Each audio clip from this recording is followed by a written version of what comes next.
হৃদয়ে আছে আল্লাহর ভয়, তারা কবু পথ ভুলে যায় না, তারা কবু পথ ভুলে যায় না। যাদের হৃদয়ে আছে আল্লাহর ভয়, তারা কবু পথ ভুলে যায় না। আল্লাহর প্রেম ছাড়া এই দুনিয়ায় কারো কাছে কোনো কিছু চাই না, কারো কাছে কোনো কিছু চাই না। রাতের আধারে যারা সিজদাতে রায়, দু চোখের অশ্রুতে নদী যেন বয়। রাতের আধারে যারা সিজদাতে রায়, দু চোখের অশ্রুতে নদী যেন বয়। ছলনার হাতছানি, ঝলনার হাতছানি যত আসো, পিছনে ফিরে ও তাকাই না, পিছনে ফিরে ও তাকাই না। যাদের হৃদয়ে আছে আল্লাহর ভয়, তারা কবু পথ ভুলে যায় না। দিন কায়েমের পথে যারা অবিচল, তারা হলো আল্লাহর প্রিয়জন। বাতিলের কাছে যারা হার মানে না, সংগ্রাম করে যায় আমরণ। হেরার আলোতে যার হৃদয় রঙিন, হাতে আলো কোরআনের দীপ্ত সঙ্গীন।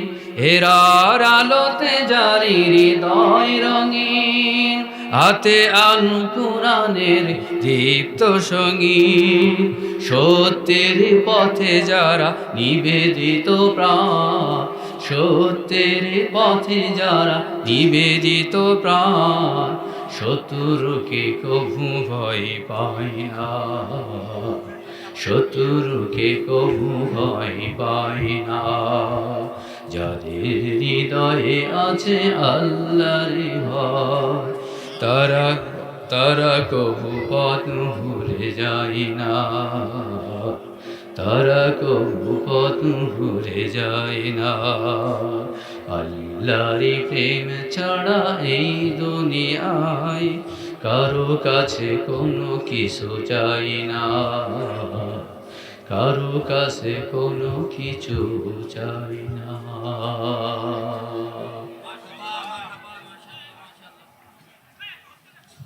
কক্সবাজার সদর থানার লিংক রোড সংলগ্ন মধ্য মহুরিপাড়া সমাজ পরিচালনা কমিটির উদ্যোগে আয়োজিত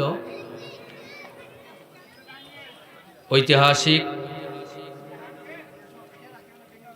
বিরাট এক তাফসীরুল কোরআন উল কারীমের মাহফিলের সম্মানিত সুযোগ্য সভাপতি সাহেব, সামনে বসার দিনদার ইসলাম প্রিয় ভাইয়েরা, সকলকে আমার আন্তরিক মোবারকবাদ পেশ করছি, অন্তরের অন্তঃস্থল থেকে সালাম পেশ করছি। আসসালামু আলাইকুম ওয়া রাহমাতুল্লাহি তাআলা ওয়া বারাকাতুহু। আপনারা এই কোরআনের মাহফিলে আসতে পেরে খুশি আছেন না বেজার আছেন? সকলে আওয়াজ দিয়ে বলতে হবে, খুশি না বেজার? একজনের খুব মন খারাপ, তিনি হলেন মিস্টার ইবলিস শয়তান। একে খালি চোখে দেখা যায় না, কিন্তু এর কার্যক্রম প্রকাশ পাওয়া যায়। কথা বলেন ঠিক না বেঠিক? আল্লাহ পাক দুনিয়ার সমস্ত কাজকে পরিত্যাগ করে কোরআনের মাহফিলে জান্নাতের প্যান্ডেলে আসার সুযোগ যিনি সৃষ্টি করে দিয়েছেন, সেই মহান মনিবের দরবারে মুখ খুলে শুকরিয়া জ্ঞাপন করছি, আলহামদুলিল্লাহ। আর জোরে সরে পড়ুন আলহামদুলিল্লাহ। রব্বানা লাকাল হামদ হামদান কাসীরান তাইয়্যিবান মুবারাকান ফীহি। আমি সে আল্লাহর কাছে তৌফিক কামনা করছি আল্লাহ পাক যেন এই মুহূর্তে আমাকে কিছু কথা কোরআন এবং হাদিস থেকে সাজিয়ে গুজে বলার তৌফিক দান করেন, জোরে কানা আমিন। সুবহানাকা লা ইলমা লানা ইল্লা মা আল্লামতানা ইন্নাকা আনতাল আলিমুল হাকিম, জোরে কান আমিন। সময় খুব অল্প, কথা বেশি। আমি আপনাদের সামনে সূরা রুম থেকে একটা আয়াত কারিমার অংশ বিশেষ তেলাওয়াত করেছি। আয়াত নম্বর 221। কত? 221 কত? 41। সূরা তাহা 124 নম্বর আয়াত। মা বোনদের সম্পর্কে আয়াতে কারিমের একটা অংশ বিশেষ এবং দুটি হাদিস আমি আপনাদের সামনে পেশ করেছি। আর তারগিব ও তারহিব 4th খণ্ড 85 নম্বর পৃষ্ঠায় হাদিসটি অঙ্কিত হয়েছে এবং লম্বা একটি হাদিস বর্ণনা করা হয়েছে। হযরত আবু হুরায়রা রাদিয়াল্লাহু তাআলা আনহু হাদিসটি বর্ণনা করেছেন। তিরমিজি শরীফের 2156 নম্বর হাদিস। হাদিসটি একটু লম্বা, আমি অনুবাদটা আপনাদেরকে শুনিয়ে দেব ইনশাআল্লাহ। কিন্তু আজকের আমার সাবজেক্ট হলো মাঝে মাঝে আল্লাহ তাআলা আমাদের প্রতি রহম করেছেন বলেই আমরা এখনো বেঁচে আছি, আল্লাহর ইবাদত করতেছি। ঠিক কিনা বলেন? বড় ধরনের গজব আল্লাহ এখনো দেয় নাই, দিলে আমরা এই পৃথিবীতে বদ্বীপ বাংলাদেশে টিকতে পারতাম না। গোটা পৃথিবীতে আজ 1.5 বছরের উপরে করোনা নামক এক মহাব্যাধি আসমান থেকে আল্লাহ পাঠিয়েছেন। সেই গজব নাম হলো করোনা। কি না? কথা বলেন, করোনা। আবার শোনা যাচ্ছে ওমিক্রন নাকি কি আসতেছে। আমরা আল্লাহর কাছে মাহফিল থেকে দাবি জানাবো, আল্লাহর কাছে দরখাস্ত দুমাবো, এত গজব আমরা সইতে পারবো না, তোমার শুধু রহমত আর দয়া চাই আমরা। ঠিক কিনা বলো? কিন্তু কেন কেন গজব কেন আসে? ভূমিকম্প কেন আসে? আইলা, নার্গিস, সিডর, তারপরে জলোচ্ছ্বাস, টর্নেডো, ঘূর্ণিঝড় কেন আসে? এর কারণ আল্লাহ এবং আল্লাহ রসুল আগেই 1500 বছর আগে গোটা পৃথিবীর মানুষকে আল্লাহ তাআলা জানিয়ে দিয়েছেন। ঠিক কিনা বলুন তো ভাই? আল্লাহ রাব্বুল আলামিন মানে জহারাল ফাসাদু ফিল বাররি ওয়াল বাহরি বিমা কাসাবাত আইদিন নাস। কোরআন শুনলে কি বলবেন? জোরে কোন আল্লাহু আকবার। আল্লাহ রাব্বুল আলামিন বলেন জলে, স্থলে, আসমান, জমিনে, এই দুনিয়াতে যত বিপর্যয় ঘটে, যত বিপদ আপদ, গজব, মুসিবত ঘটে, সমস্ত কিছু হলো মানুষের হাতের কামাই করা ফসল। ঠিক না বলুন? এরপর আল্লাহ রাব্বুল আলামিন বলেছেন ওয়ামান আ'রাদা আন যিকরি ফাইন্না লাহু মাঈশাতান দানকান ওয়া নাহশুরুহু ইয়াওমাল কিয়ামাতি আ'মা। আল্লাহ তাআলা বলছেন আমার স্মরণ থেকে, আমার জিকির থেকে যারা মুখ ফিরিয়ে নেবে তাদেরকে আমি রিজিককে সংকুচিত করে দেব, রিজিককে আমি সংকীর্ণ করে দেব, রিজিককে আমি কমিয়ে দেব, রিজিককে আমি বাড়িয়ে দেব না। আর কিয়ামতের ময়দানে ওই সমস্ত ব্যক্তিদেরকে আমি অন্ধ অবস্থায় উঠাবো। কি অবস্থায়? অন্ধ অবস্থায় উঠবে। রিজিককে আমি সংকুচিত করে দেব, ছোট করে দেব। এখন আসল জলে, স্থলে, বিপর্যয়ে যত কিছু মুসিবত, আপদ, বিপদ পতিত হয় মানুষের উপরে, পশু পাখির উপরে, জীবজানের উপরে, কেন, কি কারণে? সে জবাব আল্লাহ রাসূল সাল্লাল্লাহু আলাইহি ওয়াসাল্লাম 1500 বছর আগে দিয়ে গেছেন।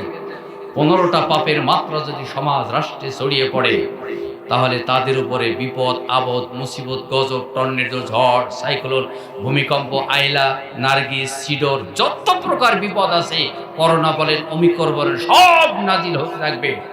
তসবির দানার মাথাটা ছিঁড়ে দিলে যেমন একের পর এক তসবির দানা পড়তে থাকে, এই 15টা পাপের মাত্রা সমাজ রাষ্ট্রে যদি মানুষের উপর ছড়িয়ে পড়ে, তাহলে নবীজি বলে গেছেন 1500 বছর আগে তসবির দানার ন্যায় একের পর এক গজব তাদের উপরে পড়তেই থাকবে। আমার কথা মনে হয় বুঝতে পারছেন আপনারা? আমার ভাষা কি বোঝা যাচ্ছে? আমাদের কুষ্টিয়ার ভাষা তো সলিড ভাষা, বোঝা তো কথা। বন্ধ করেন আবার। এখন আমি কোরআন হাদিস যাচাই করে আমি আপনাদের মাঝে বলতে চাই, সেই 15টা পাপের মাত্রা কি কি নবীজি বলে গেছেন আমাদের জানার প্রয়োজন আছে কি? পিছনের ভাইরা কথা বলেন, জানার প্রয়োজন আছে কি? 1 নম্বর হলো নবীজি বলছেন ইজা তুখিজাল ফায়ুদু আলান, কিছু মানুষ থাকবে দুনিয়াতে রাষ্ট্রীয় সম্পদ, তারা নিজের মনে করবে রাষ্ট্রীয় সম্পদকে কলবের কুচায় মেরে ধরে সব শেষ করে দিবে। কথা কন না কেন? আমার বন্ধুগণ, আমার দেশের বাংলাদেশের কথা আমি বলবো না, অন্য দেশের কথা বলবো। কিছু মানুষ থাকবে কলমের কুচায় ক্ষমতার কারণে রাষ্ট্রীয় সম্পদ সব মেরে ধরে সব সাফ করে ফেলবে। এরকম ঘটনা আমাদের চোখের সামনে ঘটছে কিনা বলুন? যুদ্ধে গনিমতের মাল। আমার বন্ধুগণ, হযরত উমর রাদিয়াল্লাহু তাআলা আনহু এত বড় পৃথিবীর শাসনকর্তা ছিলেন, অর্ধেক পৃথিবীর শাসনকর্তা। যে রাজার কথা, যে শাসকের কথা গোটা পৃথিবীর এমন কোন মানুষ ছিল না জানে না, তিনি গোটা পৃথিবীর অর্ধেক শাসনকর্তা। তিনি যতদিন পর্যন্ত ক্ষমতায় ছিলেন, তিনি বলেছেন ফুরাত নদীর তীরে, দাজলা নদীর তীরে কোনো কুকুর যদি না খেয়ে মারা যায়, আমি উমারকে কিয়ামতের ময়দানে আল্লাহর দরবারে জবাবদিহি করা লাগবে। কথা বলুন ঠিক না বেটি? এত খুলে পড়ার প্রয়োজন হবে না, আপনারা সবই তো জানেন বুঝেন। তাহলে বিশ্বনবী সাল্লাল্লাহু আলাইহি সাল্লাম বলেন, রাষ্ট্রীয় সম্পদকে যারা নিজের মনে করবে, রাষ্ট্রীয় সম্পদকে যারা চুরি করবে, ডাকাতি করবে, মেরে ধরে খাবে, গজবের 1 নম্বর পয়েন্ট হলো রাষ্ট্রীয় সম্পদকে যারা চুরি করবে। এবার বলুন দেখি, এই ঘটনা আমাদের চোখের সামনে ঘটছে কিনা বলুন? কথা বলেন। আমার ভাইরা, আমার বোনের, আমার লক্ষ্য করুন। এবার বেশি ব্যাখ্যা করতে গেলে আমি সময় পাবো না, শুধুমাত্র পয়েন্টগুলি আপনাদের সামনে আমি একটু পেশ করতে চাই। 2 নম্বর কারণ হলো আমানতকে খেয়ানত করা হবে। আমানতটা কি আমার ভাইরা? আপনারা বলবেন হুজুর রাজনৈতিক কোনো বক্তব্য হবে না, রাজনৈতিক তো কোনো বক্তব্য হবে না। আপনারা জানেন কিনা, সারা পৃথিবী জুড়ে একটা শব্দ আমাদের মাঝে খুব পরিচিত, শব্দের নাম হলো ভয়ঙ্কর ট, ইংরেজিতে VOTE, এর নাম কি? ভয়ঙ্কর ট বাংলায় কি বলে? আরে আপনারা আমার কথা বুঝতে পারছেন না মনে হয়। ভোট, এটা কোরআন হাদিসের কোথাও নেই, কিন্তু কোরআন হাদিস ইঙ্গিত দিয়ে গেছেন ভোটটাও আপনার একটা আমানত। কথা বলেন না কেন? এই আমানত যেখানে সেখানে আপনি ফেলতে পারবেন না। আমার ভোট আমি দিব, যাকে ইচ্ছা তাকে দেব, নট। কোরআন হাদিস এই কথা সাপোর্ট করে না। আমার ভোট আমি দিব নামাজি লোককে, ইমানদারকে, হাজি, যে লোকটা ভালো কোরআন পড়ে, মসজিদ চেনে, মাদ্রাসা চেনে, নামাজ আদায় করে, ইমানদার, তাকেই আমি ভোট দেব। বোঝেন না কথা? আল্লাহ রাব্বুল আলামিন বলছেন, ইন্নাল্লাহা ইয়া'মুরুকুম আন তু'আদ্দুল আমানাতি ইলা আহলিহা।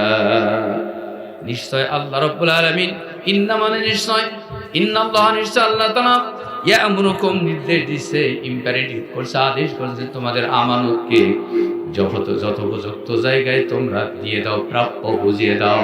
সুতরাং একটা আমানতের দায়িত্ব, একটা সিলের একটা মহামূল্যবান আপনার দাম আছে এই সমর্থনের, এটা যে কোনো জায়গায় ফেলতে পারবেন না। তার মানে হলো, যে লোকটা নামাজ আদায় করে না, যে লোকটা সুদের সাথে সম্পর্ক, যে লোকটা ঘুষের সাথে সম্পর্ক, যে লোকটা নারী নিয়ে শুয়ে থাকে, যে লোকটা জেনা করে, যে লোকটা মদ পান করে, যে লোকটা রাষ্ট্রীয় সম্পদ চুরি করে, যে লোকটা আমানতের খেয়ানত করে, যে লোকটা নামাজের ধার ধারে না, যে লোকটা আলেমের ধার ধারে না, যে লোকটা মসজিদ চেনে না, এই সমস্ত লোককে আপনার আমানত, আপনার ভোটটাকে কখনো আপনি দিতে পারেন না।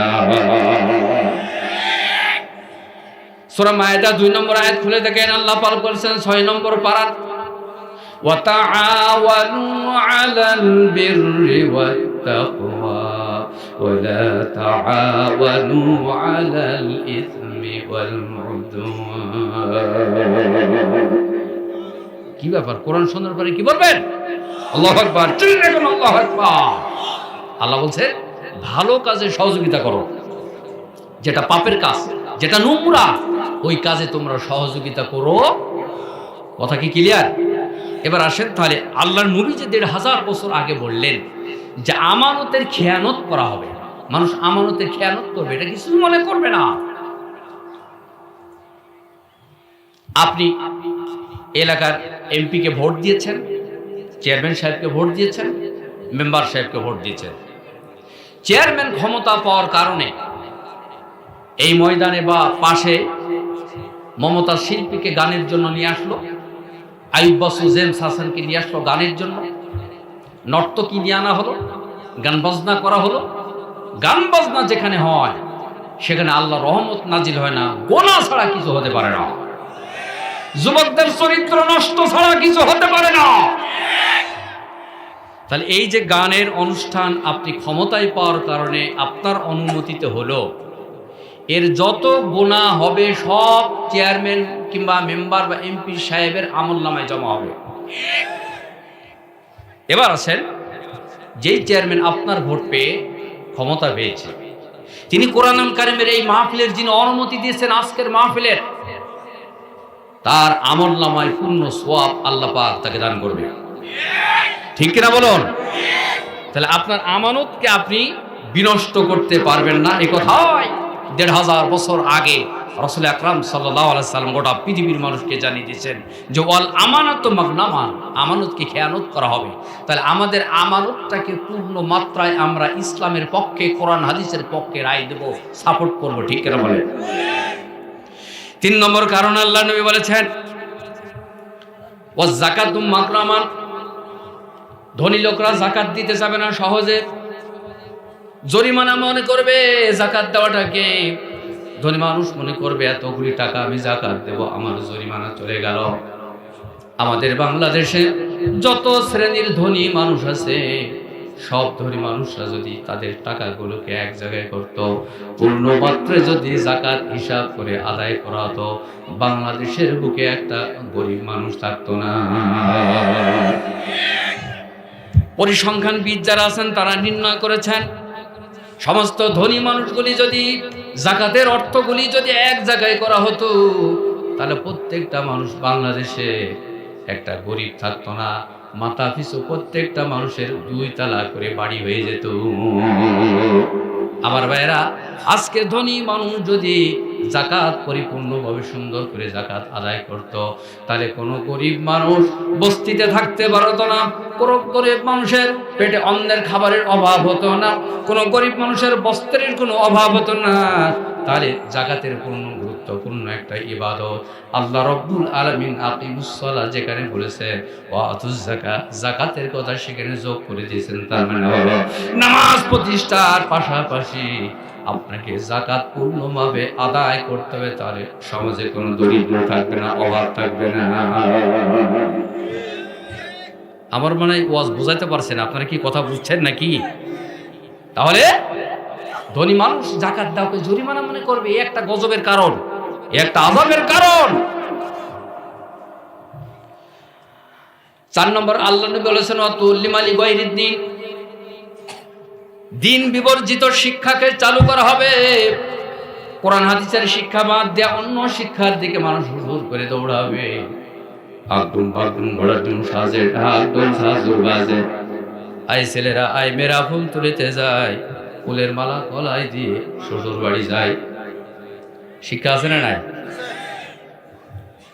হাট্টি মাটিম টিম, তার মাথায় পাড়ে ডিম, তাদের খাড়া 2টো শিং। আপনারা বলেন, যে সমস্ত পশুর মাথায় শিং থাকে ও কি ডিম পাড়ে নাকি? আপনার এদিকে পাড়ে মনে হয় গরু ছাগলে তো একটা ডিম দেয় নাকি? তাহলে যার মাথায় শিং থাকে সে ডিম পারে না, এই শিক্ষা মিথ্যা। কোরআন হাদিসের শিক্ষা সবচেয়ে আলোকিত। কোরআন হাদিসের শিক্ষা মানুষকে জান্নাতের পথ দেখায়। বিশ্বনবী সাল্লাল্লাহু আলাইহি সাল্লাম ১৫০০ বছর আগে বলেছেন, মান সালাকা তরিকান ইয়ালতামিসু ফিহি ইলমান সাহালাল্লাহু বিহি তরিকান ইলাল জান্নাহ। বুখারী মুসলিম শরীফের হাদিস। রাসূল আকরাম সাল্লাল্লাহু আলাইহি সাল্লাম বলেছেন, ইলম চর্চার জন্য, জ্ঞান চর্চার জন্য, কোরআন হাদিস শিখবার জন্য বাড়ি থেকে যে বের হলো, আল্লাহর নবী বলেছেন আল্লাহ তাকে জান্নাতের পথ তৈরি করে দিল। আপনারা এসেছেন জান্নাতের পথে। কিসের পথে? জান্নাতের পথে। তার কারণ বাড়ির থেকে ওযু করে আপনারা বিশাল এই কোরআনের প্যান্ডেলে এসেছেন, জান্নাতের প্যান্ডেলে। নূরে ফেরেশতারা নূরের পাখা বিছিয়ে দিয়েছে রাস্তায়, আপনারা সেই পাখার উপর দিয়ে হেঁটে এসেছেন। সুবহানাল্লাহ বলবেন না ভাই?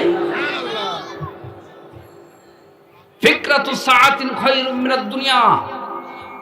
ফিকরাতু সাআতিন খায়রুম মিন ৬০ সানা। ১ ঘন্টা ইলম চর্চা করা ৬০ বছরের নফল ইবাদতের চাইতে বেশি সওয়াব। সুবহানাল্লাহ আর একবার জোরে বলা যাবে না? ইলমের কোরআনের জ্ঞানটা আলোকময়। কোরআনের জ্ঞান মানুষকে জান্নাতের পথ দেখায়। বন্ধুগণ আমার, আপনার এদিকে কেজি স্কুল আছে কিনা আমার জানা নাই। আছে কি? কেজি মানে কিন্ডারগার্টেন। ছেলের ওজন হলো 11 কেজি। ছেলের বই এবং খাতাপত্র ব্যাগের ওজন 22 কেজি। আমার ওয়াজ মনে হচ্ছে না, তাই না ভাই? কথা কি বুঝতে পারছেন? ছেলের ওজন 11 কেজি, বই আর ব্যাগের ওজন 22 কেজি। ফজরের নামাজ তো পড়ে না, দাদা নামাজ পড়তে যায় আজান হওয়ার পরে। আর আমাদের যুব সমাজ লেপের ভিতরে পা আর মাথা ঢোকায় দিয়ে ফুটবল মার্কা হয়। কথা বলেন না কেন? অথচ মসজিদ থেকে মসজিদ সাহেব ডাকছে, আসো আসো, নামাজের দিকে আসো, কল্যাণের দিকে আসো। আর আমার যুব সমাজ ধ্বংস হয়ে যাচ্ছে ফেসবুক, ইন্টারনেট, কম্পিউটার ইত্যাদির মাধ্যমে। কক্সবাজারের যুবকদের অবস্থা জানি না, আমার কুষ্টিয়ার ছেলেদের কথা বলছি। মাথায় তার, কানে তার, নাকে তার, বগলে তার, পাছায় তার, তার আর তার। এই দেখেন, এই এমন একটা যন্ত্র, জাহান্নামের যন্ত্র যুবকদের হাতে এসেছে। এই খালি এরকম ঠেলা ঠেলি আছে না নাই?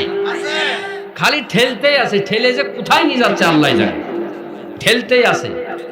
রাতের বেলায় নীরব ভাষায় চিঠি লেখে প্রেমিকার কাছে, ও সেন্ড করে মেসেঞ্জারে পাঠায়, এই ছেলে মেসেঞ্জারে পাঠায়, কথোপকথন হয় মোবাইলে।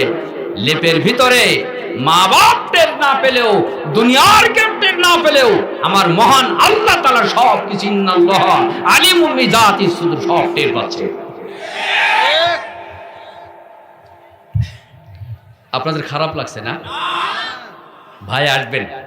আসলে মানে কাছে গোশ থাকতে শাক ভালো লাগে না। আমি এখন শাক মনে করেন, গোশ আসবে, পোলা বিরিয়ানি আসবে, আল্লামা তারিক মানা সাহেব আসবেন। ভাইয়ের সাথে আমার এবছর ২.৫ বছর পরে দেখা হবে। 19 সালে 30শে সেপ্টেম্বর ঢাকাতে পুরোনো পল্টনে এক জায়গায় চাটা খেয়েছিলাম, আর আজকে ইনশাল্লাহ দেখা হবে। তো আমার মনটা ভরে যাচ্ছে যে আজকে আমার আন্তর্জাতিক মানের তারিক মানার ভাইয়ের সাথে আমার দেখা হবে। আলহামদুলিল্লাহ, জয়েল আলহামদুলিল্লাহ। সকলে আপনারা খুশি না বেজার? আলহামদুলিল্লাহ, আল্লাহ কবুল করুন, জয় করেন, আমিন। যে কথা বলছিলাম, তাহলে দিন বিবর্জিত শিক্ষা চালু করা হবে। আজকে আন্তর্জাতিক পর্যায়ে কোরআন হাদিস ছেলেরা মেয়েরা যাতে শিখতে না পারে, মাদ্রাসা শিক্ষাকে আন্তর্জাতিক ভাবে ষড়যন্ত্র করে তুলে দেওয়ার চেষ্টা করা হচ্ছে। তো কিভাবে তুলে দিতে হয়? সিনেমার ঘরটা এমনিতে উঠে নাই, এইটা আসার কারণে সিনেমা ঘর এমনি উঠে গেছে। বোঝেন না কথা? এখন সিনেমা ঘরে টিকিট কাটার কোনো প্রয়োজন নাই। নবীজি বলেছেন হাতের মুঠার মধ্যে জেনা ব্যভিচার হবে। এই দেখেন সেই যন্ত্র, হাতের মুঠার মধ্যে জেনা ব্যভিচার মানে এখানে সেভ করা আছে, ইমোতে বা মেসেঞ্জারে, ফেসবুকে বা গুগলে, যেখানে সার্চ মারবেন বাস জেনা ব্যভিচার শুরু হয়ে গেল। কথা বলছেন না কেন? সাংঘাতিক কথা। এই বৈজ্ঞানিক কত বড় বৈজ্ঞানিক আমার নবী, কত বড় ফেসবুক নবীজি জানতেন যে হাতের মুঠার মধ্যে জেনা ব্যভিচার হবে, রাস্তাঘাটে জেনা ব্যভিচার হবে। রাস্তাঘাটে জেনা ব্যভিচার হচ্ছে কিনা কথা বলেন। বন্ধুগণ আমার, তাহলে সবকিছু মিলে যাচ্ছে। নবীজি বলেছেন অতুল্লিমালি গায়রিদ দ্বীন, দিন বিবর্জিত শিক্ষা চালু করা হবে। আপনাদেরকে এই মাহফিল থেকে অনুরোধ করে বলবো, নিজে মাদ্রাসায় পড়তে পারেন নাই, ছেলে মেয়ে যদি এখনো সুযোগ থাকে, তাহলে নাতি পুতি যারা আছে আগামীকালকে হেফজোখানা কিংবা মাদ্রাসায় পড়লে, আপনাকে বড় ধরনের চাকরি করে খেতেও না দিতে পারলে, অন্তত আপনি যখন গহীন অন্ধকার কবরের ভিতরে চলে যাবে, আপনার সন্তান সন্ততি হাফেজ আলেম রব্বির হামহুমা কামা রব্বায়ানি সগীরা বলে দোয়া করতে পারবে। ঠিক না বেটি? আমি যখন প্রাইমারি স্কুলের ক্লাস 3 পাস করে যখন মাদ্রাসায় ভর্তি হলাম, আমার গ্রামের ছেলেরা, আমার প্রতিবেশী ভাইরা বলতে লাগলো, জীবনে মাদ্রাসায় পড়ছিস, ভাত পাবি না খেতে। আমি দেখছি এখন ঠিকই তারা বলেছিল, আমি আর এখন ভাত খাওয়ার সময় নাই, এখন মাদ্রাসা ইউনিভার্সিটি পড়ার কারণে পোলাও আর বিরিয়ানি ঝাড়তেছি। বোঝেন না কথা? হ্যাঁ, বলছিল ভাত পাবিনি জীবনে খেতে, তাহলে কথা ঠিকই, ভাত আর খায় না, শুধু পোলাও আর বিরিয়ানি ঝাড়তেছি। বোঝেন না কথা? মাদ্রাসায় পড়লে কোনো লস নেই। ইউনিভার্সিটিতে আমার সাথে MA পাস করে বহু ছেলে এখন অটো চালায়। কোরআনুল কারীম শুধু আল্লাহ পাক আপনাদের এখানে আমাকে নিয়ে এসেছে। কথা বলেন ঠিক না? এই জন্য কোরআন এমন একটি কিতাব, জিরো থেকে হিরো বানায় দিতে পারে আল্লাহর কোরআন।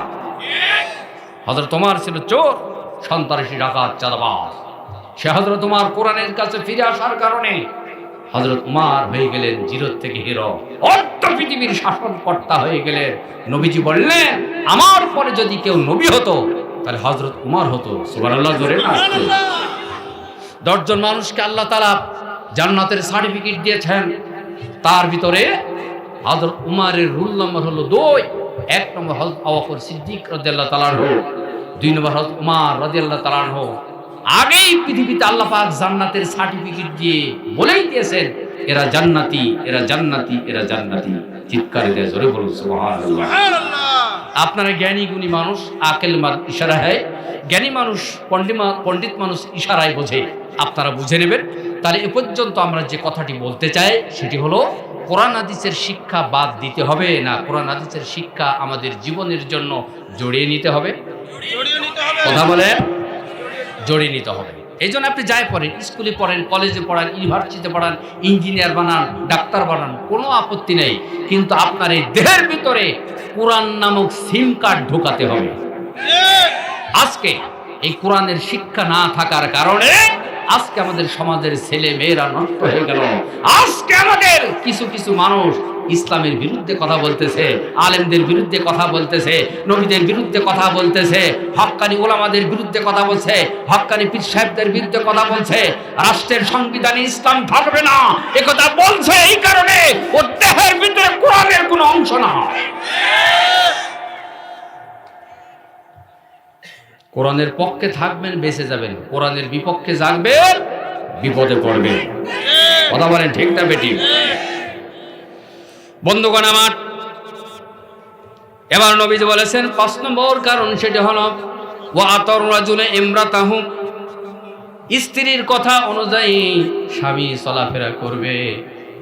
কথা বলেন ঠিক না বেটি? বউ যাহা বলিবে স্বামী তাহাই শুনিবে। তার মানে হলো, স্ত্রী প্রাইমারি চাকরি করে, হাই স্কুলে টিচারি করে, অন্য অফিসে চাকরি করে, স্বামী বসে খায়, আর স্ত্রী ঝাড়ি বাড়ি শুনতে বাধ্য হয় তার স্বামী। বউ যাহা বলে স্বামী তাহাই চলে, একটা কারণ নবীজি বলেছেন 1500 বছর আগে, কিয়ামতের আগে ঘটবে। আপনারা বলুন দেখি, আমাদের সমাজে যে 5টা পয়েন্ট আপনাদের মাঝে বর্ণনা করলাম, বলুন দেখি আমাদের সমাজের বাস্তবতার সাথে মিল আছে না নাই? জোরে বলুন, মিল আছে না নাই? মার্কেটে গেছে স্বামী আর স্ত্রী, স্বামীর কোলে ছেলে অথবা ছোট্ট মেয়ে, স্বামী কোলে করে হেঁটে নিয়ে যাচ্ছে, আর স্ত্রী ঠোঁটে প্লাস্টার করে চুন মেখে হাই হিল স্যান্ডেল পায়ে দিয়ে বোরকা না পরে বেপর্দার সাথে স্ত্রী ভ্যানিটি ব্যাগ বগলের ভিতরে ঢাকায় ঢিংডাং করে অস্ট্রেলিয়া গরুর মতো হেঁটে যাচ্ছে, আর স্বামী ওই সন্তানকে কোলে করে নিয়ে আগে আগে হাঁটতেছে। বউ যাহা বলিবে স্বামী তাহাই শুনিবে, কি অপূর্ব আমার বৈজ্ঞানিক মোহাম্মদ সাল্লাল্লাহু আলাইহি সাল্লামের কথার মিল। ওয়া আক্কা উম্মাহু আদনা সাদিকা ওয়া আকসা আবাহু। 6 নম্বর কারণ নবীজি বলেছেন, সন্তান মা বাপের কথা শুনতে চাবে না, বন্ধু বান্ধবকে কাছে টানবে, মা বাপকে বলবে বুড়া তুই কিছু বুঝিস না। কথা বলেন না কেন ভাইরা আমার? কি সুন্দর নবীজি ব্যাখ্যা দিয়েছেন 1500 বছর আগে। সন্তান মা বাপের কথা শুনবে না, বন্ধু বান্ধবকে কাছে টানবে, কোনো পরামর্শ করার প্রয়োজন হলে, কোনো পরামর্শের প্রয়োজন হলে মায়ের কথা শুনবে না, বাপের কথা শুনবে না, বাপকে গালি দেবে, বাপ তুই পা ফাটা, বাপ তুই বুড়া, বাপ তুই কিছু বুঝিস না, মা তুমি কিছু বোঝো না। বন্ধুর কাছে গোপনে সলা পরামর্শ করে, মোবাইলে কথা বলে, কাছে টেনে আনে, আর মা বাপের খোঁজ নেয় না। এমন এমন এমন এমন কুসন্তান বাংলাদেশে আছে না নাই? ও সন্তান ভালো করে লক্ষ্য করুন, কিয়ামতের একটি আলামত, গজবের একটা আলামতের মধ্যে এটি হলো দূরে সরাবে মা বাপকে। আপনি কি জানেন 1500 বছর আগে বিশ্বনবী সাল্লাল্লাহু আলাইহি ওয়াসাল্লাম বলেছেন, হুমা জান্নাতুকা ওয়া মানারুকা, মা বাবা হলো তোমার জান্নাত, মা বাবা হলো তোমার জান্নাত। তার মানে হলো ইচ্ছে করলে তোমার মায়ের কাছ থেকে জান্নাত খরিদ করে নিতে পারো, ইচ্ছে করলে তোমার বাপের কাছ থেকে জান্নাত খরিদ করে নিতে পারো। এই জন্য বিশ্বনবী সাল্লাল্লাহু আলাইহি ওয়াসাল্লাম 1500 বছর আগে বলেছেন, আল জান্নাতু তাহতা আতলাল উম্মাহাত, মায়ের পায়ের তলায় সন্তানের বেহেশত। চিৎকারে জোরে জোরে করে সুবহানাল্লাহ। আল্লাহুম্মা সাল্লি আলা সাইয়্যিদিনা মাওলানা মুহাম্মদ ওয়া আলা আলি সাইয়্যিদিনা। পান করে মহব্বতের সাথে বলে আল্লাহুম্মা সাল্লি আলা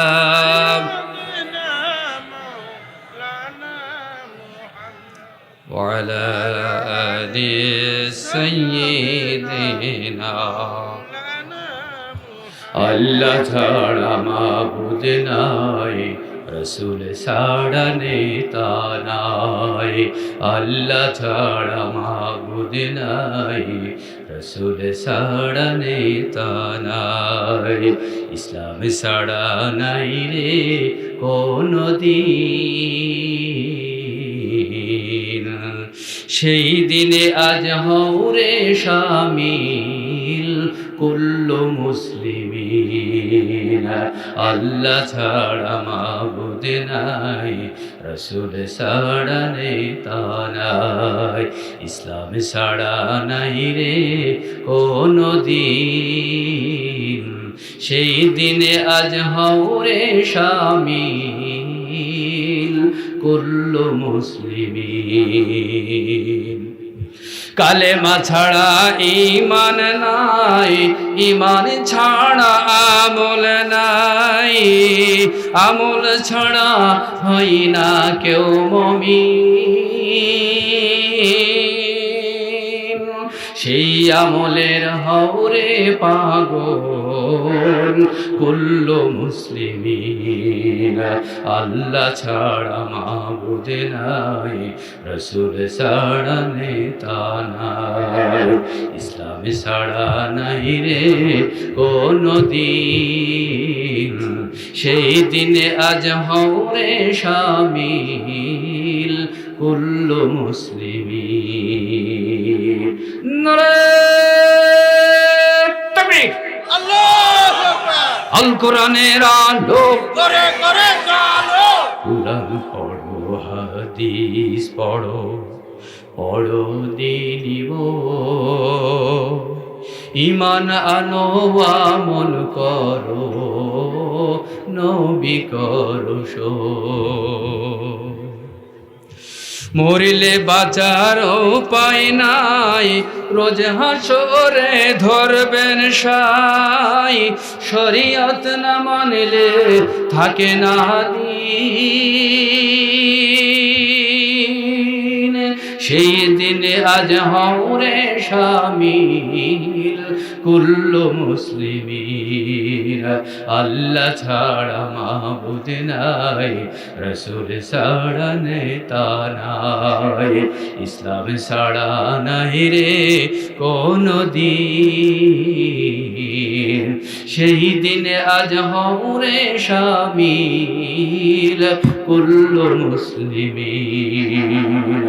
আল্লাহ ছাড়া মাবুদ নাই, রসুল ছাড়া নেতা নাই, ইসলাম ছাড়া নাই রে কোনো দিন। সেই দিনে আজ হওরে শামিল কুল্লু মুসলিমিন। আল্লাহু আকবার। আরে আপনারা কি জেগে আছেন না ঘুমাচ্ছেন? একটু কালেমা দেবেন আর আমি একটু গলাটা গরম করবো। লা ইলাহা ইল্লাল্লাহ, জোরে। লা ইলাহা ইল্লাল্লাহ, লা ইলাহা ইল্লাল্লাহ, লা ইলাহা ইল্লাল্লাহ, লা ইলাহা জোরে। লা ইলাহা ইল্লাল্লাহ, লা ইলাহা,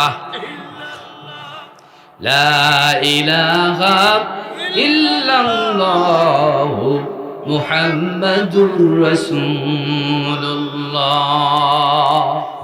সকলে বলি সাল্লাল্লাহু আলাইহি ওয়াসাল্লাম। বাবজান, আপনারা কি বিরক্ত হচ্ছেন? এই তো আমার আর কয়েকটা পয়েন্ট হলেই বক্তব্য ইনশাল্লাহ শেষ হয়ে যাবে। আমি আপনাদের সামনে আলোচনা করছিলাম যে কি কি পাপের মাত্রা সমাজ রাষ্ট্রে ছড়িয়ে পড়লে আল্লাহর গজব অবধারিত হয়ে যায়। এই বিষয়ের ওপর আগে ১৫০০ বছর আগে বৈজ্ঞানিক মোহাম্মদ সাল্লাল্লাহু আলাইহি সাল্লাম মেসেজ দিয়ে গেছেন, যাহা বর্তমান পৃথিবীতে হাদিসের হুবহু মিল খুঁজে পাচ্ছি আমরা তাহা।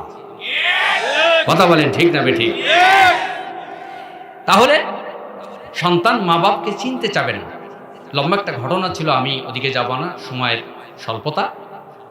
একটি ছেলে, আপনাদের পাশের জেলা কুমিল্লা জেলা মুরাদনগর থানা, ছেলেটার নাম শামসুল হক, বিদেশে থাকে মালয়েশিয়ায়। বাবা চালায় রিক্সা, গরিব মানুষ, অনেক কষ্ট করে টাকা পয়সা দিয়ে মালয়েশিয়ায় পাঠিয়েছে।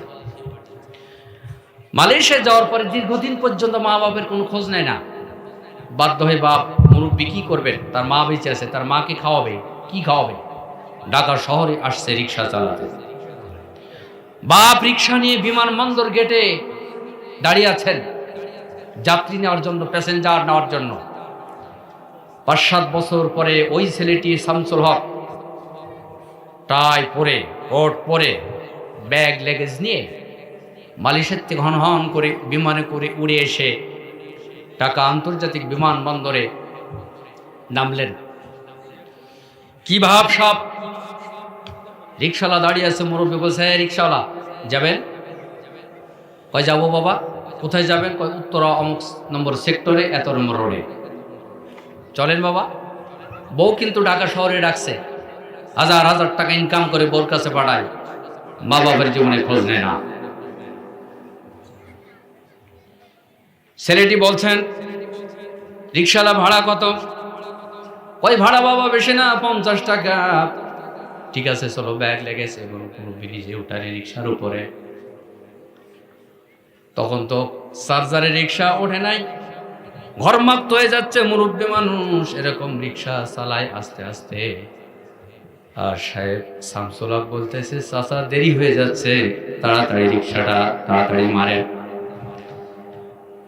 মুরব্বীর শরীরে তো কোলায় না, ঘরমাক্ত হয়ে যায় শরীরটা।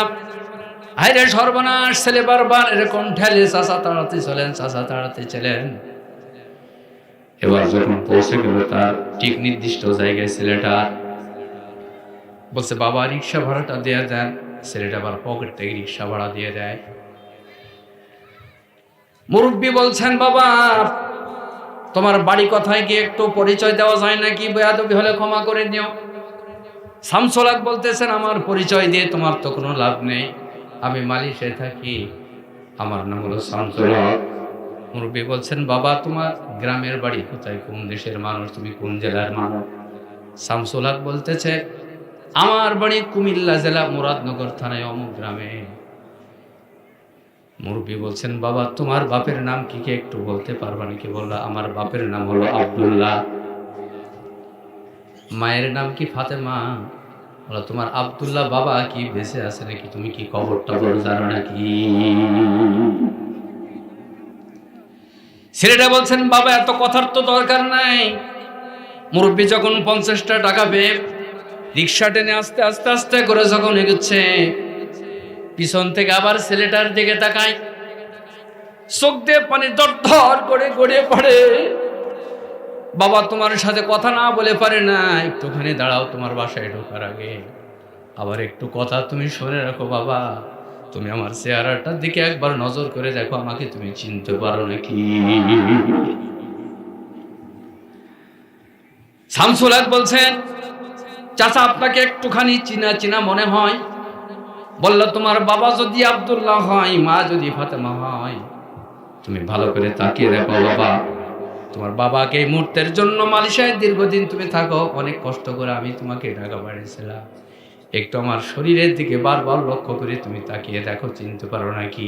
আমার শরীরে রিক্সা চালাতে চালাতে তোমার মায়ের খাবার সংগ্রহ করতে করতে আমার রিক্সা চালাতে গিয়ে শরীরে হাড় বেরিয়ে গেছে, শরীর তো আর চলে না। বাবা দেখো খেয়াল করে, আমি তোমার সেই বাবা আব্দুল্লাহ, একটু লক্ষ্য করে দেখো। ছেলেটা তো লক্ষ্য করে দেখে, সত্যি তো, এটা তো আমার বাপের মতো মনে হয়, আমার বাপের মতো মনে হয়। এবার ব্যাগ লেগে শুয়ে দিয়ে বাবার সাথে এরকম কুলাকুলি করে বলে, বাবা রিক্সা তুমি ছেড়ে দাও, চলো এখানে বাসা নেওয়া আছে, আমার বাড়িতে তুমি ঢোকো। বাবাকে এবার আদর করা শুরু করে দিলেন। বাবা তখন বলছেন, বাবা তোমাকে কষ্ট করে 7-8 বছর আগে তোমাকে টাকা পয়সা খরচ করে মালয়েশিয়ার বুকে পাঠাইছিলাম। বাবা আমি তোমার সেই আব্বা। যদি বেঁচে থাকে, বাপ যদি বেঁচে থাকে, 100-100 মা বাপের দোয়া কবুল হবে, হুজুরের দোয়া কবুল হবে, 100-100 গ্যারান্টি নাই, 50-50 হতেও পারে, নাও পারে। কিন্তু পিতামাতার দোয়া কারেন্টের মতো বিদ্যুৎ গতিতে কবুল হয়ে যাবে। সার্টিফিকেট দরকার, মায়ের কাছ থেকে দোয়া নেন। চাকরি দরকার, বাপের কাছ থেকে দোয়া নেন। চেহারা ভালো দরকার, মা বাবার কাছ থেকে দোয়া নেন। সম্পদের দরকার, মা বাবার কাছ থেকে দোয়া নেন। আজকে রাতের বেলায় পা ধরে ক্ষমা আছে। নিজের জন্য 2 জোড়া স্যান্ডেল লাগে, নিজের জন্য 6টা চাদর লাগে, স্ত্রীর জন্য 5টা চাদর লাগে, ছেলে মেয়ের জন্য 3টা চাদর লাগে, অন্যান্য আত্মীয় স্বজনের জন্য চাদর লাগে, কোট লাগে। কিন্তু মায়ের জন্য চাদর দিতে পারো না সন্তান। 1000-1000 টাকা তুমি ইনকাম করো, কোটি কোটি টাকা ইনকাম করো, আজকে পা ধরে, বাপের পা ধরে, মায়ের পা ধরে ক্ষমাছে। আজকে মায়ের গায়ে চাদর উঠাই দিয়ে দোয়া নিয়ে নেন। মা বাপের দোয়া আসমান থেকে আল্লাহ তাআলা বিদ্যুৎ গতিতে কবুল করে নিবে। কথা ঠিক কেন বলুন? কি অপূর্ব মিল। রাসূল সাল্লাল্লাহু আলাইহি ওয়াসাল্লাম বলেছেন, কিয়ামতের আগে সন্তান মা বাপকে চিনবে না, দূরে ঠেলে দেবে, মা বাপের খোঁজ নেবে না, মা বাপকে খেতে দেবে না। অথচ এই মা, এই বাপ কত কষ্ট করে আপনাকে লালন পালন করেছে। কথা বললেন না কেন ভাই? অনেক পয়েন্ট আমি আর এগোতে পারবো না। রাসূল সাল্লাল্লাহু আলাইহি ওয়াসাল্লাম বলছেন মারাত্মক একটা পয়েন্ট। রাসূল সাল্লাল্লাহু আলাইহি ওয়াসাল্লাম বলছেন, ওয়াজহারাতিল আসওয়াতু ফিল মাসাজিদ। আরেকটা পয়েন্ট হলো, কিয়ামতের একটা আলামত বা গজবের একটা কারণ, মসজিদে শোরগোল করা হবে। মসজিদ হবে টাইলস, মসজিদ হবে চকচকে, মসজিদ হবে পাকা, মুসল্লি হবে কাঁচা। হেদায়েত নিয়ে মুসল্লি মসজিদ থেকে আসতে পারবে না। মসজিদের কমিটি, সভাপতি, সেক্রেটারি, ক্যাশিয়ারের পদ দিয়ে গ্যাঞ্জাম হবে। আপনার এদিকে হয় নাই না? 2014 সালে ওয়াজ করতে গেলাম আমাদের পাবনা জেলা আটঘরিয়া থানা। মসজিদের সভাপতি, সেক্রেটারির পদ দিয়ে গোলাগুলি, গ্যাঞ্জাম, 4 জন নিহত। আমি বুঝলাম না, মসজিদ কমিটির সভাপতি, সেক্রেটারির পদের মধ্যে কি আছে? মসজিদের দায়িত্ব পেলে মসজিদের ফান্ডের টাকা কি মাইরি ধরি খাওয়া টাওয়ার ব্যাপার আছে নাকি? আপনারা রাগটাগ করছেন নাকি? কি ব্যাপার? নাহলে এই পদ নিয়ে এত মারামারি কাড়াকাড়ি কেন? অনেক মানুষ আছে এতিমখানার টাকা মেরি খায়, মাদ্রাসার টাকা মেরি খায়, হেফজখানার টাকা মেরি খায়, গোরস্থান কমিটির টাকা মেরি খায়। আর রাষ্ট্র চেয়ারম্যান মেম্বারের ও কথা তো বাদই দিলাম, ধর্মীয় কাজে যদি টাকা মেরি খায় কোটি কোটি টাকা, মরি নাও কবরের ভিতরে ফাটাফাটি বাইর করে ঝাড়বে ফেরেশতা। কথা বলেন না কেন? কি সাংঘাতিক কথা! নবীজি বলেন ও জহরাতিল আসওয়াদু ফিল মাসাজিদ, মসজিদে ইবাদত বাদ দিয়ে মানুষ গ্যাঞ্জাম করবে, মারামারি করবে, হই হুল্লোড় করবে। আর সারা বাংলাদেশে 3.5 লক্ষ মসজিদ আছে। আমি মনে করি 3.5 লক্ষ মসজিদের কমিটির সভাপতি, সেক্রেটারি অধিকাংশ বেনামাজি, নামাজ পড়ে না, ধর্মের সাথে সম্পর্ক নয়, কোরআন পড়তে পারে না, হাদিস পড়তে পারে না, পশ্চিম কোন দিকে চেনে না, সুদের সাথে জড়িত, ঘুষের সাথে জড়িত, মদের সাথে সংশ্লিষ্ট, নারীর সাথে সংশ্লিষ্ট, জেনা করে, ব্যভিচার করে। কথা বলেন ঠিক না বেঠিক? আমার ওয়াজ শুনতে রাগ করছেন না আপনারা? আমি কি আর 10 মিনিট ওয়াজ করতে পারবো? হ্যাঁ, আর কথা কয় না আপনারা? 10 মিনিট সময় পাবো? ভাই আমার ওয়াজ কি বাস্তবতার সাথে মিল আছে? কি সাংঘাতিক মিল! নবীজি 1500 বছর আগে কি বলে গেলেন? অজহরাতিল আসওয়াদু ফিল মাসাজিদ, মসজিদে সরগোল করার অর্থ হলো যে মসজিদ হবে চকচকে, কিন্তু মুসল্লি হেদায়েত নিয়ে বাড়ি ফিরতে পারবে না, মসজিদ হবে গ্যাঞ্জাম। দেখুন রাসূল সাল্লাল্লাহু আলাইহি সাল্লামের আমলে মসজিদে নববী হয়েছিল সংসদ ভবন, বিচারের কাজ হতো, বিয়ে শাদী পড়ানো হতো। আর আজকে মসজিদ বাদ দিয়া কমিউনিটি সেন্টারে যখন বিয়ে শাদী ঢুকেছে, তখন যারও সন্তানের পয়দা হচ্ছে বেশি বেশি। বোঝেন নাই কথা? কেন যারও সন্তান জানেন? যেই বিয়েতে কোরআন তেলাওয়াত করার কথা, যেই বিয়ের অনুষ্ঠানে তাহাজ্জুদ পড়ার কথা, যেই বিয়েতে জিকির আজকার করার কথা, যেই বিয়েতে এতিম, হতদরিদ্র, ফকির, মিসকিন এতিমদেরকে খাওয়ানো কথা, সেটা সব বাদ দিয়া যখন কমিউনিটি সেন্টারে চলে গেছে, ডিরিম ডিরিম আওয়াজ, গানের আওয়াজ, তখন আর ওই বিয়েতে আল্লাহর রহমত থাকে না। কথা বলেন ঠিক না বেটি? আর ওই পেটে যাহা জন্ম নেয় সব হচ্ছে বাস্টার্ড। ওয়াজটা মনে একটু কড়া হয়ে গেছে, বুঝবেন ভালো করে। নবীজি বলেছেন আমার ভাইরা, দেখুন 2004 সালের ঘটনা। আমাদের কুষ্টিয়ার একজন ছোট ভাই আমির হামজার ওয়াইফ কিন্তু আমার ছাত্রী, আজকে তিনি বাংলাদেশের বাইরে নেয়, তিনি এখন আবদ্ধ আছে। আপনারা জানেন কিনা জানি না। আল্লাহ সকল আলেমদেরকে মুক্তি দেয়, কি জোরে কোন আমিন। 2004 সালে খুলনা জেলার বটিয়াঘাটা থানায় ওয়াজ করতে গেলাম। আপনারা রাগ করবেন না, এই জন্য যাদের মুখে এখনো সুন্নাত রাখেন নাই, সুন্নাতটা নিয়ে কবরে যাবেন, এটাই হলো আল্লাহ এবং আল্লাহ রাসূলের প্রত্যাশা। আপনি কোন দল করেন ওটা জানার প্রয়োজন হবে না। আপনি আহলে হাদিস না, হানাফি না, হাম্বলি না, মালিকি না, শাফি, লম্বা টুপি না, গোল টুপি না, 8 টাকাতে তারাবি না, 20 টাকাতে তারাবি, নাকি 12 তাকবীরের ঈদের নামাজ, হাত কি উপরে বাঁধেন নাকি নিচে বাঁধেন, এইটা প্রশ্ন জীবনেও ফেরেশতারা করবে না। আল্লাহর আইন মেনেছিলেন কিনা, রাসূলের আনুগত্য করেছিলেন কিনা, এইটা আপনার প্রশ্ন হবে। আমার রব্বুকা ওমা দীনুকা ওমা নাবিয়ুকা, তোমার রব কে ছিল, তুমি কোন ধর্ম, কোন জীবন ব্যবস্থা তুমি মেনেছিলে, মানে হাজার রাসূল, তুমি কোন নেতার অনুসরণ করে, এই প্রশ্নের 3টা উত্তর যদি আপনি সুন্দর করে দিতে পারেন, তাহলে আল্লাহ আসমান থেকে বলবেন কানাউমুল হুরুস ইলা ইয়াউমিল কিয়ামাহ, এই বান্দা বান্দিকে জান্নাতের পোশাক পরা দাও। জান্নাতের পোশাক পরানোর সঙ্গে সঙ্গে বেহেশতের দ্বার আল্লাহ তাআলা ওই বান্দা বান্দির জন্য কিয়ামত পর্যন্ত খুলে দিবে। আমাদের জন্য আল্লাহ জান্নাত পাওয়ার তৌফিক দান করেন, জোরে করে আমিন। আমার বন্ধুগণ রাগ করবেন না, আগেই বলেছিলাম বটিয়াঘাটা থানায় ওয়াজ করতে গেলাম, আমার ওয়াজ প্রায় শেষ। সভাপতি সাহেবকে বললাম, সভাপতি সাহেব আপনি বক্তব্য দেন।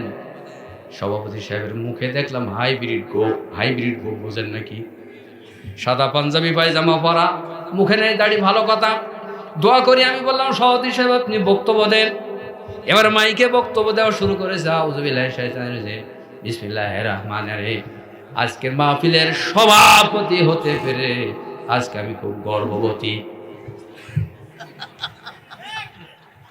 বোঝেন নাই কথা?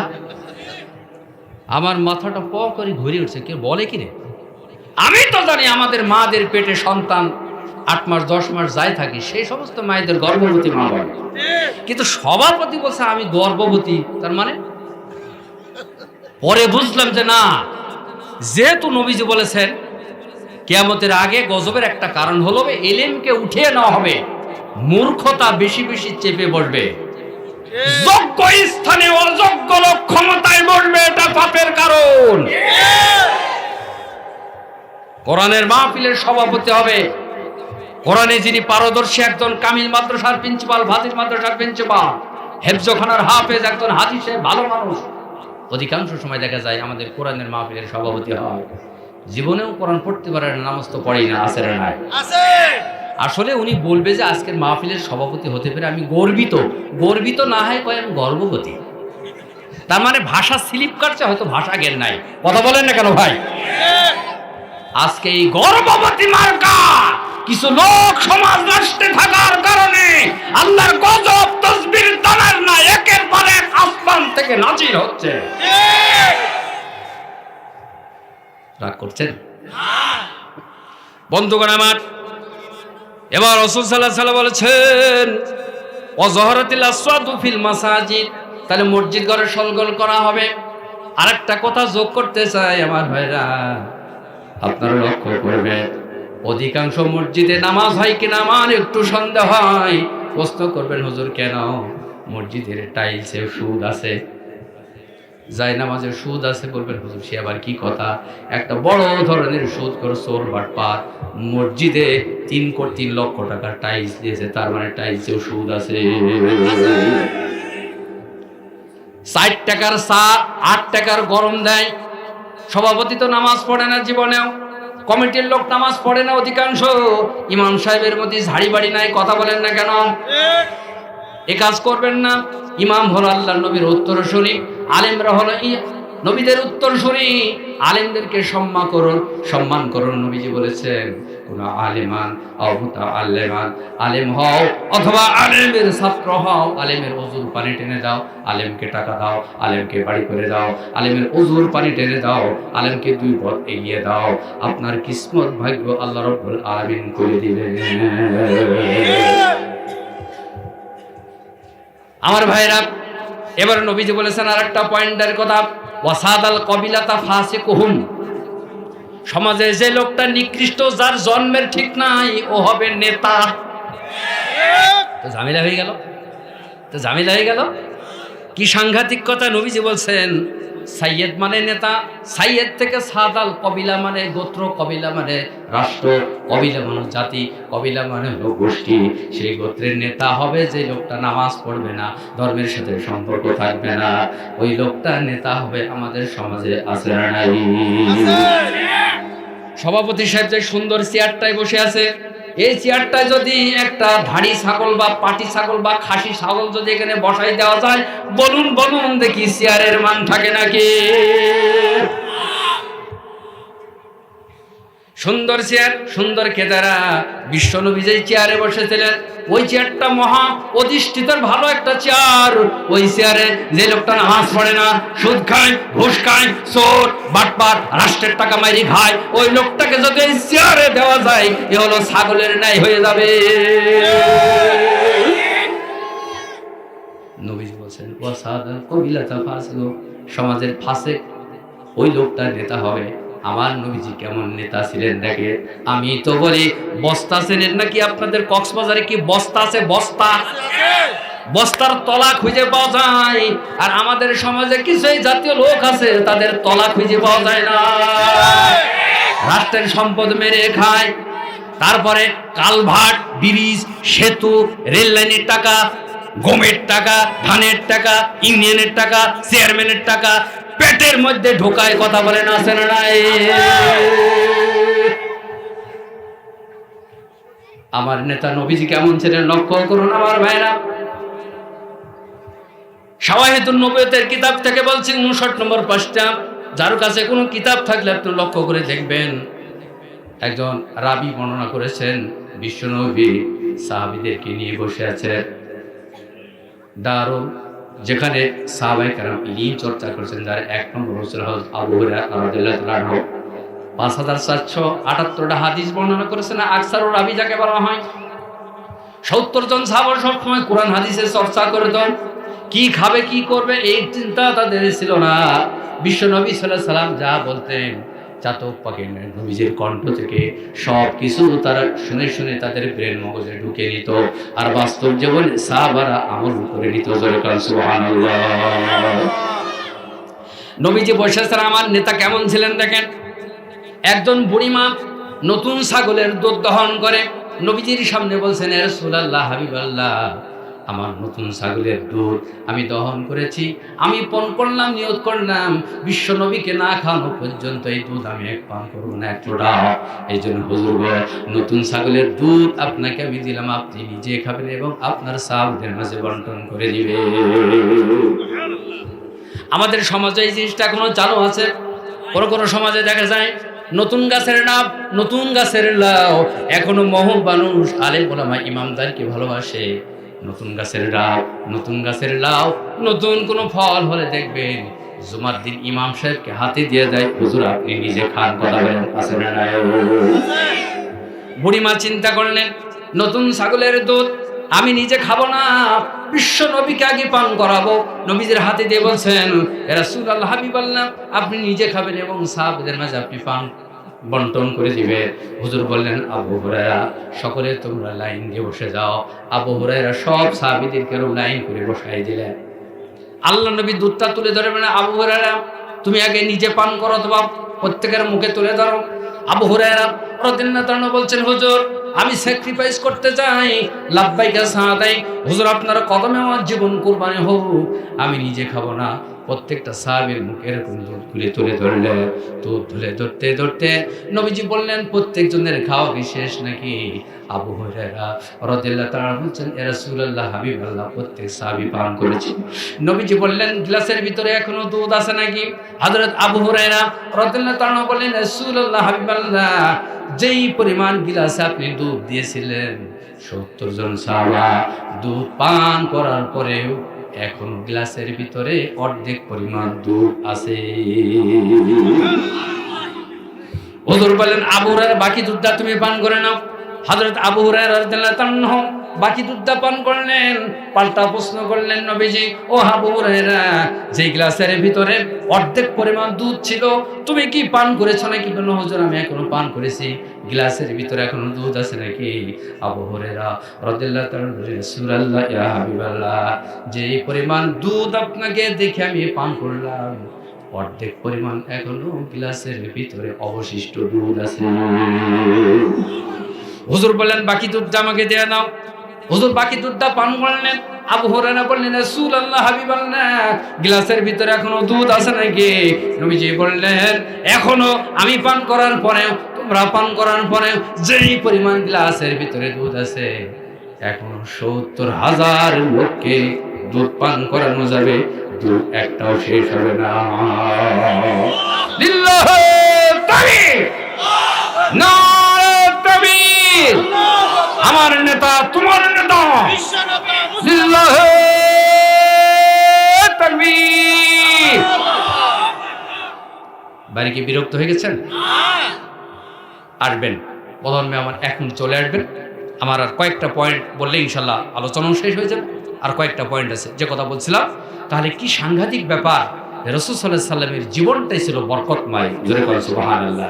যেহেতু আল্লাহ তাআলা বলেছেন, ওমা আরসালনাকা ইল্লা রাহমাতাল লিল আলামিন, জগৎময় রহমত স্বরূপ আল্লাহ তাআলা আল্লাহর নবীকে দুনিয়াতে পাঠিয়েছেন। এই জন্যে নেতা হতে হলে নেতার কিছু গুণ থাকা লাগে। নেতাকে 5 ওয়াক্ত নামাজ পড়তে হবে, নেতাকে কোরআন পড়তে হবে, নেতাকে মসজিদে ঢুকতে হবে, নেতার বউ পর্দায় থাকবে, নেতার মেয়ে পর্দা থাকবে, নেতা নামাজি হবে, নেতার মুখে দাড়ি থাকবে, নেতার মাথায় টুপি থাকবে, নেতা সুন্নতি পোশাকে চলবে, নেতা কারো অন্যায় করবে না, নেতা ঘুষ খাবে না, নেতা সুদ খাবে না, নেতা রাষ্ট্রের সম্পদ চুরি করবে না, একেই বলে নেতা। আর বাকি সব খেতা। খেতা বোঝেন? খেতা, কাঁথা, কাঁথা।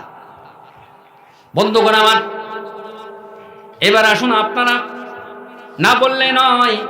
আমার একজন বন্ধু ইঞ্জিনিয়ার আব্দুল হামিদ নামে, আমি বললাম, দোস্ত তুমি তো ইঞ্জিনিয়ার, মাঝে মাঝে ফেসবুকে দেখা যায় রডের পরিবর্তে বাঁশ দাও কেন? ঠিক। তো বলছে, দোস্ত আর বললো না, তোমাকে কি দিয়ে বোঝাই? তো বলে, আমাকে বোঝাও। দোস্ত তখন বলছেন, সেটা হলো 1 কোটি টাকার বাজেট হয় কলমের খোঁচায়, আগেই 40 লাখ টাকা মেরে নেয়। তাহলে 40 লাখ চলে গেল, থাকে 60 লাখ। কয় লাখ? ওই পাড়ার মস্তান, ওই পাড়ার সাদাবাজ এসে বলে, কাজ বন্ধ কর, 10 লাখ টাকা যদি না দিস তাহলে তোর এই রোডের ব্রিজের কাজ হবে না। ও নিয়ে গেলো 10 লাখ, থাকে কয় লাখ? 50 লাখ। 1 কোটি টাকার বাজেট 50 লাখে যদি সারতে হয়, তাহলে বাঁশ দেব নাকি রড দেব? বাস দেবা। বোঝেন না কথা? এই জন্যে আমার বন্ধু আমাকে বলছে যে এই জন্যে বাঁশ দি কাজ চালায়। আরে আপনারা বলুন, তাহলে রডের পরিবর্তে যখন বাঁশ ঝুঁকে গেছে, তাহলে এই জাতির কপাল খুব খারাপ আছে। ঠিক। কথা বলেন না কেন? ঠিক। রডের কাজ রড দিয়েই যদি হয়, তাহলে আপনাকে মেম্বার হোক, চেয়ারম্যান হোক, এমপি হোক, মন্ত্রী মিনিস্টার হোক, আপনাকে ইমানদার মানুষ বানাতে হবে। ঠিক। এজন্যই তো ভোট দেবেন ইমানদার নামাজি লোককে। কথা বলে ঠিক না বেঠিক? বন্ধুগণ আমার, রাসূল সাল্লাল্লাহু আলাইহি ওয়াসাল্লাম বলেছেন, কি দেখেন কি সাংঘাতিক কথা, ওয়া উকরিমার রাজুলু মাখাফাতা শাররিহি, ভয়ে ভয়ে মানুষ সালাম দেবে। কি সালাম দেবে? তার মানে হলো ওই যে নেতা আসতেছে, ওই যে মস্তান আসতেছে, প্রিন্সিপাল আসতেছে, স্যার আসতেছে, স্যার আসসালামু আলাইকুম, ও ভয়ে ভয়ে সালাম দিচ্ছে। বুঝেন না কথা? মহব্বতের সুন্নাতের সালাম এটা নয়। স্যার আসতেছে, মস্তান আসতেছে, আগেই উঠে সালাম দেয়, আসসালামু আলাইকুম। সালামও ঠিক মতো দিতে পারে না। সিলাম আলাইকুম, সালামালাইকুম, সালামালাইকুম, ওয়ালাইকুম আসসালাম, মানে নানান স্টাইলের সালাম। কথা বলেন ঠিক না বেঠিক? সালামও শুদ্ধ করে দিতে পারে না। আর ঘুষ খেতে খেতে থুতনি আর গলার এই গোড় সব সমান, সালামের উত্তর নেবে কি? কেরানি যাই সালাম দিচ্ছে, আসসালামু আলাইকুম, অফিসার তো কথা বেরোচ্ছে না, মানে গোশ আর গলায় ঢেকে গেছে, তখন আবার জবাব নেই এইভাবে। বোঝেন না কথা? কি সাংঘাতিক কথা। নবীজি বলছেন, ওয়া উকরিমার রাজুলু মাখাফাতা শাররিহি, ভয়ে ভয়ে সালাম দেবে, কারণ ওর চাকরি চলে যেতে পারে, প্রমোশন আটকে যেতে পারে, এই জন্য ভয়ে ভয়ে সালাম দেয়। আল্লাহ নবী বলেছেন, ওয়া যাহারাতিল কায়িনাতুল মাআজিফ, ব্যাপক হারে বাদ্যযন্ত্র, গায়ক আর গায়িকা, নর্তকী শিল্পীর আবির্ভাব ঘটবে। কথা বলেন ঠিক না বেটি? আমাদের সমাজে বলুন দেখি, গায়ক গায়িকা আছে না? কথা বলেন। যেই দিকে তাকাবেন ওইদিকে গানের প্যান্ডেল, ওইদিকে গানের প্যান্ডেল। আপনাদেরকে ব্যক্তিগত জীবন থেকে আমি নাজমুল হক সাবির আপনাদেরকে ধন্যবাদ জানাই। এত বড় কোরআনের প্যান্ডেলের যারা আয়োজন করেছেন, এই এলাকার এমপি, এলাকার নেতা, এলাকার ইউনিয়ন চেয়ারম্যান, ওসি সাহেব, ডিসি সাহেব, যারা সমর্থন দিয়ে কোরআনের এই মাহফিলকে যারা কায়েম করেছেন, আল্লাহ পাক যেন অতীত এবং পরের জীবনের গুনাহ আল্লাহ আপনাদের জন্য মাফ করে দেয়। সুবহানাল্লাহ। ভালো করে লক্ষ্য করুন আমার ভাইয়েরা, কোরআনুল কারীমের মাহফিলে আসলে আপনার কোনো লাভ হবে না, কোনো অকল্যাণ হবে না। লাভ হবে, আপনার কোনো ক্ষতি হবে না। কি লাভটা হবে? যতক্ষণ পর্যন্ত কোরআনের মাহফিলে বসে আছেন, নবীজি বলেছেন, প্রত্যেকটা শ্বাস এবং প্রশ্বাসের বিনিময়ে আপনার আমলনামায়, আপনার আমলনামায় 10 টাকা করে নেকি ফেরেশতারা লিখতেই আছে। তাহলে কি লস হলো নাকি লাভ হলো? আল্লাহ নবী বলেছেন, মান ক্বালা সুবহানাল্লাহি ওয়া বিহামদি সুবহানাল্লাহিল আযীম গুরিসাত লাহু নাখলাতান ফিল জান্নাহ। বুখারীর শরীফ হযরত আবু হুরায়রা রাদিয়াল্লাহু তাআলা হাদিসটি বর্ণনা করেছে। নবীজি বলেছেন, যে ব্যক্তি বলবে সুবহানাল্লাহি ওয়া বিহামদিহি সুবহানাল্লাহিল আযীম, জান্নাতের ভিতরে আল্লাহ রাব্বুল আলামিন আপনাকে একটা ফলবান খেজুরের গাছ আল্লাহ তার জন্য লাগিয়ে দিবেন। আল্লাহর নবী বলেছেন, প্রত্যেক দিনের ভিতরে কোন মানুষ যদি 100 বার পড়ে সুবহানাল্লাহি ওয়া বিহামদিহি লা হাওলা ওয়ালা কুওয়াতা ইল্লা বিল্লাহিল আলিয়্যিল আযীম, আল্লাহর নবী বলেছেন সমুদ্রের ফেনা পরিমাণ যদি কারো জীবনে গুনাহ থাকে, ওই আল্লাহ রাব্বুল আলামিন তার গুনাহ খাতাকে maaf করে দিবে। সংসারে যদি কেউ কল্যাণ পেতে চান, ব্যবসায় যদি কেউ উন্নতি করতে চান, চাকরি যদি পেতে চান, বিশ্ব নবী সাল্লাল্লাহু আলাইহি ওয়াসাল্লাম বলেছেন জান্নাতের একটি খনি হলো কেউ যদি প্রত্যেকদিন 100 বার পড়ে লা হাওলা, পড়েন সবাই লা হাওলা ওয়ালা কুওয়াতা ইল্লা বিল্লাহিল আলিয়্যিল আযীম। মনে রাখবেন 100 বার যদি এই দোয়াটি আপনি পড়েন, আল্লাহ আপনাকে সকল প্রকার বিপদ আপদ মুসিবত থেকে আল্লাহ হেফাজত করবে। আপনার টাকা পয়সা খাদ্যের কোনোদিন রিজিকের অভাব হবে না। জোর সুবহানাল্লাহ, জোরে বলবেন না ভাই? আমলগুলো আমাদের করা দরকার আছে না নাই? জোরে বলুন, দরকার আছে না নাই? আছে। তাহলে কোরআনের মাহফিলে আসলে আপনার কোনো লস নেই, লাভ হবে। ঠিক না ঠিক? কিয়ামতের ময়দানে এই যে দেখছেন না কতগুলো মিডিয়া, কতগুলো কিরামান কাতেবিন এই যে সামনে দাঁড়িয়ে আছে, অডিও ভিডিও হচ্ছে। এটা যদি মনে করা যায় ইন্টারনেট জগৎ যতদিন থাকবে, 20 বছর পরেও আমি যা কথা বলেছি, আমার চেহারা, আমার রূপ, আমার কথা, আমার কণ্ঠ 20 বছর পরে ওটা সেভ করা থাকবে, আবার ওপেন করা যাবে। আপনি কত টাকা রাষ্ট্রীয় সম্পদ চুরি করেছেন, কত টাকা ইউনিয়নের টাকা গম মেরেছেন, টাকা মেরেছেন, বালি মেরেছেন, পৃথিবীর কেউ না দেখলেও আল্লাহর ফেরেশতারা ঠিকই ভিডিও করেছে। জবাব আল্লাহ পাকের কাছে আপনার দেওয়া লাগবে। গানের প্যান্ডেলে কতদিন বলেছেন কোন মেয়েকে উত্ত্যক্ত করেছেন, কলেজের গেটে, স্কুলের গেটে। গাছ কাটলে গায়ে পড়ে, পরের চালে ঢেল মারলে নিজের চালে পাথর পড়ে। পরের মেয়েকে, পরের বোনকে, পরের স্ত্রীকে ইফটিজিং করবেন, উত্ত্যক্ত করবে, আপনার বোন, আপনার মেয়ে, আপনার স্ত্রীকে অন্য ছেলেরা উত্ত্যক্ত করবে।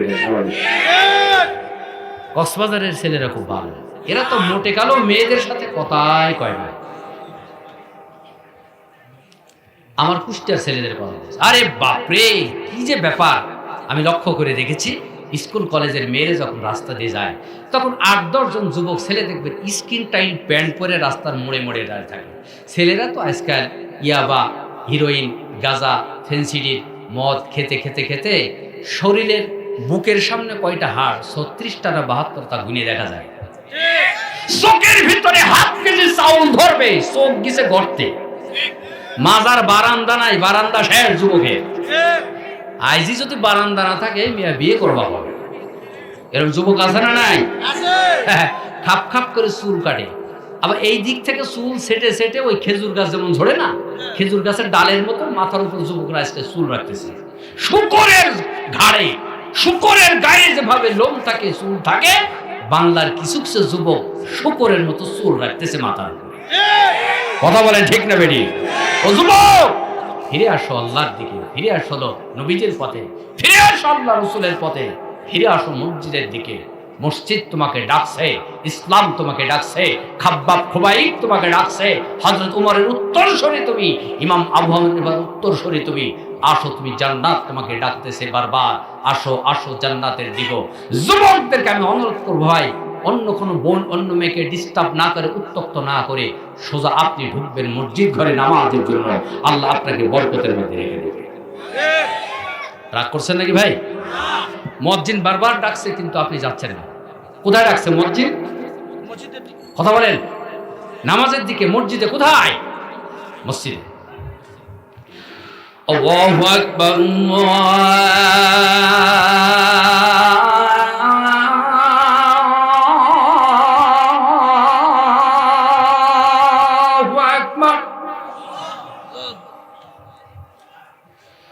Allahu Akbar, Allahu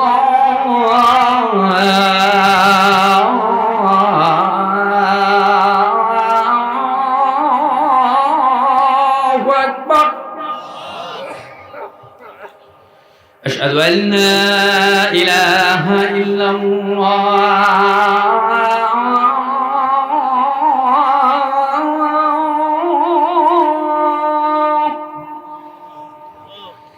أشهد أن لا